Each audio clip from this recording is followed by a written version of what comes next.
With the international break coming up, Dan, we're just going to take sort of a general look back over the table. 7 games played now. We go to the international break. We have to start with Manchester United. It's been the story from midweek, really, that 3-3 draw in Europe at Porto. Erik Ten Hag supposedly under some pressure. All the big wigs were there from Manchester United's point of view. There was some talk in the media, a bad defeat to Villa, and he could lose his job. So what's your takeaway from what you saw today, Dan? And is there room for optimism, or was a 0-0 draw kind of symptomatic of a Manchester United team that's at 14th in the league and have scored only 5 Premier League goals so far this season? Yeah, I think the latter, Robbie. I think that, it is rinse and repeat for this team. And I think it has been for so long. And you look at it and it's like, when does it become the fact that it's not actually the manager to blame all the time? Because they've had some top-class managers. They've had a lot of different managers. But it was obvious, I think they went there to Aston Villa today to defend as well as they could and hopefully get a couple of chances on the counter-attack. And I think the problem that you have from a game like today, if you're Ten Hag, the ownership are going to be looking at the 2 clubs. Yeah. And when you look at the situation with Emery, he took over, I think, 6 months after Ten Hag. And look what he's done, how he's, changed the fortunes of that team, got them into the Champions League on very, very little money compared to what Ten Hag spent. I think the simple fact, a lot of Ten Hag signings were on the bench. Not really seeing an identity at the moment. I'm not seeing a style of football that suits the players. But this is a conversation, Robbie, that you and me could probably have had 2 years ago, 3 years ago. Yeah. But it's the same thing. So it has to be a lot deeper than just bringing in a new manager and that will solve things, because United have had some world-class managers since Sir Alex Ferguson left, and they've not been able to fix the problem. It's like any manager comes in and they have that sort of little bit of a bounce, maybe the first season, and then it just tails off, and the ending has been seen by everybody so many times. Then I'll play devil's advocate, because it seems, talking from the leadership group led by Dan Ashworth and Omar Barada, Jason Wilcox, the people around the football side of the business, there seemed to be a sense that there was calm. They weren't looking to rush to make a decision. They want to give him as much time. And I heard a really interesting quote from, it was Graham Potter, actually, on Monday Night Football on Sky, our partners in the UK. He was in this week. And he talked about his time at Brighton. And something really hit home to me, Dan, when he said, I was set up for success at Brighton because behind the scenes, all the things were in place and everything was sort of functioning properly for me to be the manager and be successful. Now, to be fair to Erik Ten Hag, and listen, I've been critical at times, and listen, we're 2.5 years in, and I still don't quite know the system. We've got a couple of cups, we have a couple of performances now and then, but there's no consistency. But for Ten Hag, and sort of in his defence, could we say that structure behind the club hasn't been there for huge club like Manchester United, like the recruitment we've seen, the technical directors, the sporting directors, all those things that successful clubs seem to have, Manchester United are just now getting in place. And so, in some ways, doesn't Ten Hag deserve the chance to see if, with that setup, he can improve things? We can see that progression that you're talking about, and the style of football maybe that is more linked to the style of football from when you were back in the day and Sir Alex Ferguson was around the football club. See, I do see that point, but I think that, my own honest opinion, the reason that Ten Hag is still at the club is because there was a lack of alternative that really stuck out. Which should never be a reason you stay in a job, really, should it? Exactly. Exactly. But I think, from that side of things, he probably kept the job by default. If you go back 5, 6, 7 years, there was always, there's always a huge pool of managers that you looked at and thought, wow, you know what, they could do a job at X, Y, and Z. Now, the only problem that you have, because you talk about now the leadership group, you talk about everything behind the scenes, and I agree 100%. If things aren't okay off the pitch, they're never going to be right on the pitch. And we've seen clubs, the way they go about it. Manchester United were playing catch-up for so long. Even they were like 7, 8, 9, 10 years behind some teams in terms of having a sporting director. Problem Manchester United have now, A, they're not going to attract the best players because the best players are going to have choices of probably 4, 5, or even 6 different teams around Europe that they could potentially go to instead of Manchester United. Secondly, and I think this is probably an even more important point, each year that Manchester United are struggling, each year that Manchester United are becoming desperate, you're paying overinflated prices for players that aren't necessarily worth anywhere near that amount. So all of a sudden, not only are you not able to get the top players, the players that the top teams don't want, you're also then paying overinflated prices in the hope that this player could change things for you. And I think if you go back to when Manchester United were having all the success, I think Robin van Persie was a prime example, because I think there was a lot of talk of him going to Manchester City, could probably have got more money. But he went to Manchester United because it was a team that were winning things, and he was proven right. He ended up winning the Premier League there. So that's what I think makes it even more difficult, as in terms of when you're trying to bring players in. You know, Manchester United are always looking for game changers. And unfortunately, they're paying game changer prices. Yeah. They're not getting game changer players. And for me, that's a huge problem for them as well. When I look at the situation, Dan, and I see Villa, you know, it was a 0-0 draw today. I thought a really important point for Erik ten Hag. It was so important they didn't lose. It was really more important they didn't lose badly, because I think we would have been maybe talking about his job.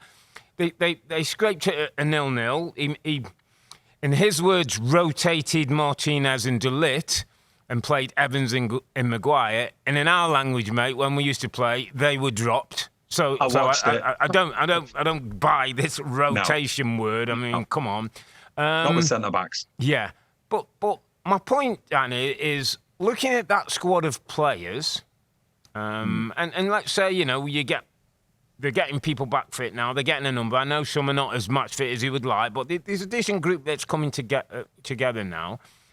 Is this group good enough to sort of match the ambitions of the club, or really are we talking about actually they aren't good enough players? When you're talking about, you know, getting to the levels of being able to try and compete, going back to trying to win titles.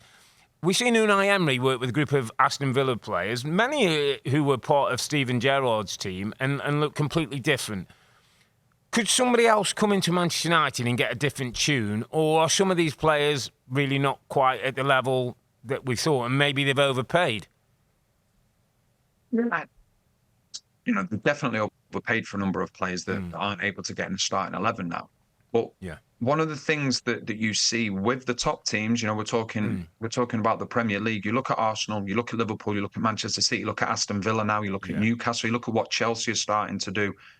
All of those teams I've just mentioned, they're a really strong collective. Yeah. My concern with Manchester United now for a long time is that when you watch them, they look like a team of individuals. Yeah. And, you know, Robbie, you played with some great players. But if you haven't got that collective spirit between you, where you're willing and you're prepared to do something that's not necessarily to your benefit to help one of your teammates, then you're going to have huge problems. And I think when you look at Manchester United, the amount of goals that they've conceded from set pieces, obviously going back to last season as well, conceding the turnover of possession. And for me, that's a lack of leadership, a lack of communication, a lack of concentration, and a lack of organisation. So you can have all of these players, individuals that may be really good individuals, but you then have to make them a collective. What would be really interesting, there's no way to ever know this, but if you look at the players that Manchester United have signed, imagine if some of them had gone to an Arsenal, a Liverpool, a Manchester City. Yeah. Would they be the players that they are now, or would they be better players? Yeah. And I think a lot of them would end up being better players because they're going into a better environment. I think they're going into more of a collective squad where everybody's going to help each other. So I think whatever they're going to do, whether they end up keeping Ten Hag or, you know, whether it is a new manager that eventually comes in, you've got to try and unite this group of players, because a lot of the times players, there's some really talented players, but they look as though they're playing their own game instead of being invested in what should be an identity of a team. Yeah, it's a really interesting point, and I'll take it a little bit further because, you know, I look at Rasmus Højlund today, and listen, we have the great Gary Neville with us, I think 8 Premier League titles and Champions Leagues and 17 trophies, like incredible haul. And I was, you know, picking his brain as a game was going on with players, and we were talking about Højlund, and I said, it must be so difficult for a young player signed into a football club, and you're sort of pushed into Manchester United. We know he's young. He's had some injury problems. He's getting back to fitness. But there's no real structure, set way of playing, Dan. So it must be a nightmare. You know, as a young kid going in a team, when, we were all starting off, you need a structure. You need a couple of people around you helping you out and pushing you in the right places and making sure and encouraging you.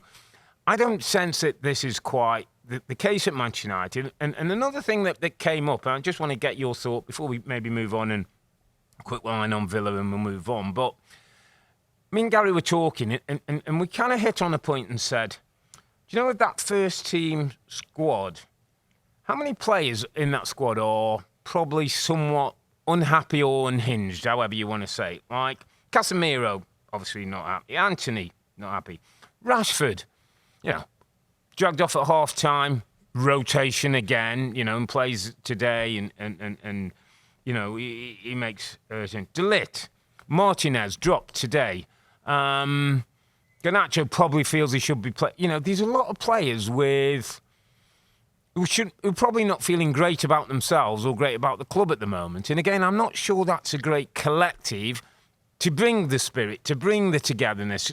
Everybody's almost fighting for their own shirt, really, and their own back. Do you know what I mean? It was interesting that when Gary said about it today, I started thinking, how many of those players are really happy at the moment? Well, I think, the conversation that you and Gary obviously had about, the way that players feel.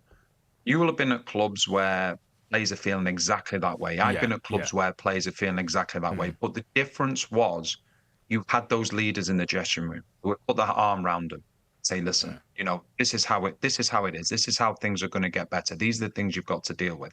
The problem that you have at the moment at a club like Manchester United is that where are your senior figures? Because you know what it's like, Robbie. Not even the best teams, but the teams that are successful, whatever success is to them, the changing room is so strong. The changing room can take care of itself. If the manager had a problem sometimes with a player, the manager didn't have to sort it out. The players could sort it out. And, you go back to Manchester United, you go back to that class of 92. It was unbelievable. But the reason they were able to be successful is that they went into a team that had so many players that were comfortable in their own skinners in terms of their own performances. They were able to help the younger players. I remember I only played maybe 5 or 6 times for them, but I remember making my my Premier League debut. And in front of me, I had Roy Keane. To the right of me, I had Jaap Stam. I think Paul Scholes was playing. And every time when I got the ball, they would all make movements for me to make my life really easy.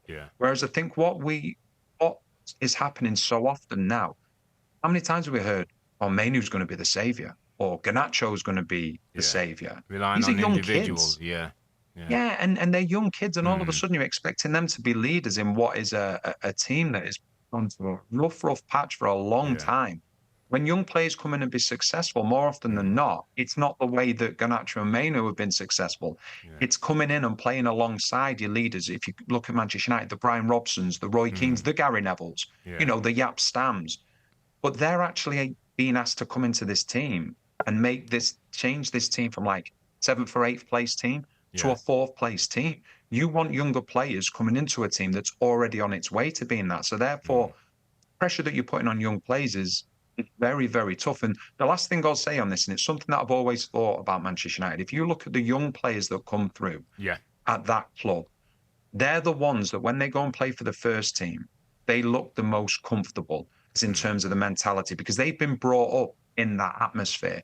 Whereas I think some players come from other clubs and it's like, wow, this is great, this is Manchester United. All of a sudden, that shirt becomes very, very heavy for certain players. And I think that is the case. I think that's the case for some players at the moment. And that's not going to enable you to get back to where you want to be. Well, it wasn't a great game, but I would say a great point for Erik ten Hag and a clean sheet to boot. So at least he rests a little bit easier over the next couple of weeks, the international break. Just a word on Villa. I thought it was a bit of a game after Lord Mayor's show, the midweek game against Bayern Munich. Unai Emery had said he was going to guard against that, players will be ready. But I just think the emotion and the physicality and that, they never quite got going, Villa. And, I suppose it's a credit to them. You'd have to say they probably disappointed not to beat Manchester United at home today. Konsa got a bit of an injury, which is a shame for him. I think he'll be out of the England squad now. There was one or two players not available. Ross Barkley got a start in midfield. And Bailey came in on the right-hand side for Ramsey. So they weren't quite at the best, Villa. I didn't think it was their best day. But listen, they sit fifth in the table, 14 points, and ticking along very nicely. 2 wins in Champions League. So maybe a little contrast between the two teams and the two managers with expectations at both those clubs. Hi there, I'm Rebecca Lowe, studio host of NBC's coverage of the Premier League. Don't forget to hit subscribe to watch more videos all season long. And if you want even more Premier League content, from original series to live matches, head over to Peacock.